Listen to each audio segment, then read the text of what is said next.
Hello. Hey, good day to you. This is Drew. Welcome back. All right. So guess where I am today? Yeah, this is the Los Angeles River. All right. And what you're seeing here is back in the Depression, after the really destructive flooding of the 1920s and 30s, they passed a law called the Flood Control Act of 1936, and that initiated a huge building program of lining a lot of the rivers in the LA area with concrete to deal with, like I said, these terrible floods, because LA is nothing but a floodplain. And that's the problem when you have 10 million people living in this friggin' place. Yeah. But anyways, I'm here. It's nice. It's, as you can see, there's a lot of. This is one of the more kind of like natural areas of the river. Lots of ducks down there. A little further up, you got some plovers. All right, so that kind of goes into the topic today. It says. In the Daily News, LA Daily News, dead tree crisis. State of emergency. Governor Brown asks federal government for money to remove dry tinder vegetation before it poses a fire, flood, or falling risk. That's right. Dead falling trees kill you. Worst epidemic of tree mortality in modern history. Governor Gerry Brown declared. Through controlled burns or feed for biomass energy plants.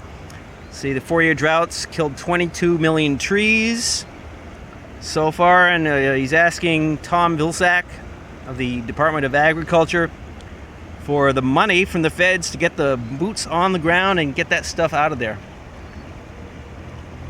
And of course, he has to be stupid and say changes to our forests driven by climate change require that federal, state, which is stupid. Now, think of this.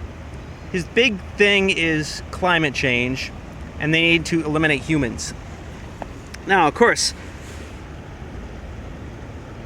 if his suggestion is burn them in biomass plants, which he's going to have the taxpayers build for this emergency, right? Isn't that going to increase global warming? The very thing he's saying is causing this crisis, right?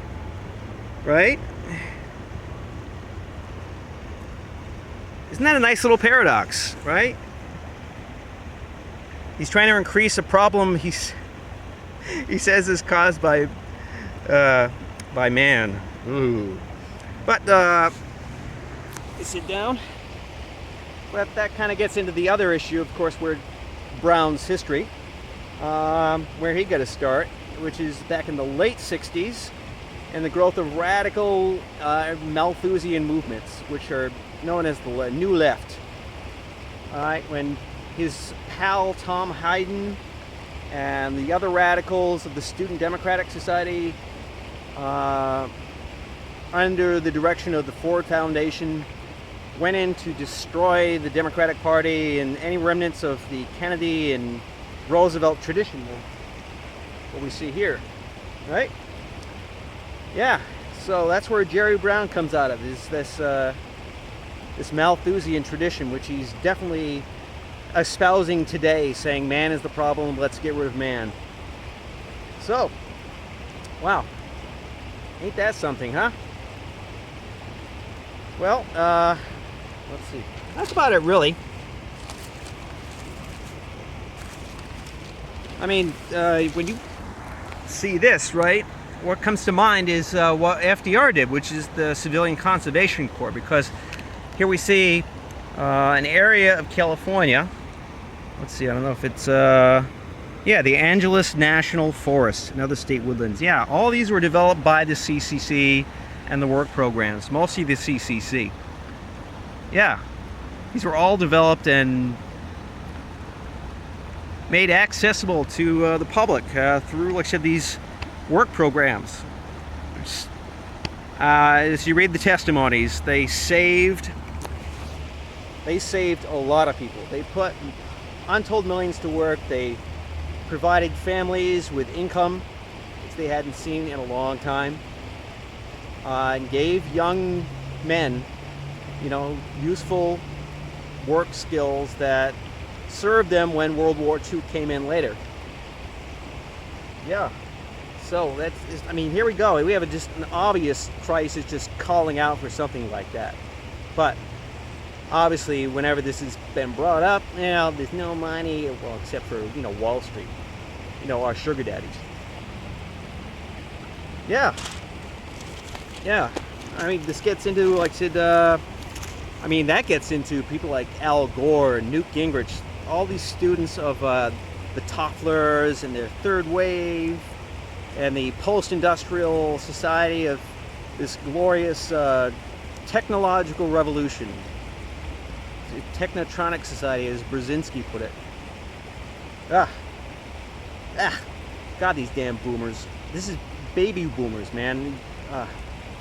The march through the institutions, that was what they were doing in their radicalization, is the march through the institutions, and they fucked everything up. I mean, look at the figures, right? 100 million some of Americans are at near or below the poverty line, right? Barely making it. You get the most extreme cases of income inequality, which is kind of worse out in Beverly Hills and Bel Air.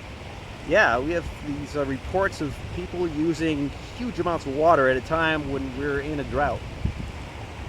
Despite all the water here, we are in a drought. All right, so, okay, so, yeah, that's right. Al Gore and Newt Gingrich united in their destruction of America under their libertarian religion. Okay. Gerry Brown. God, I mean, he's complaining about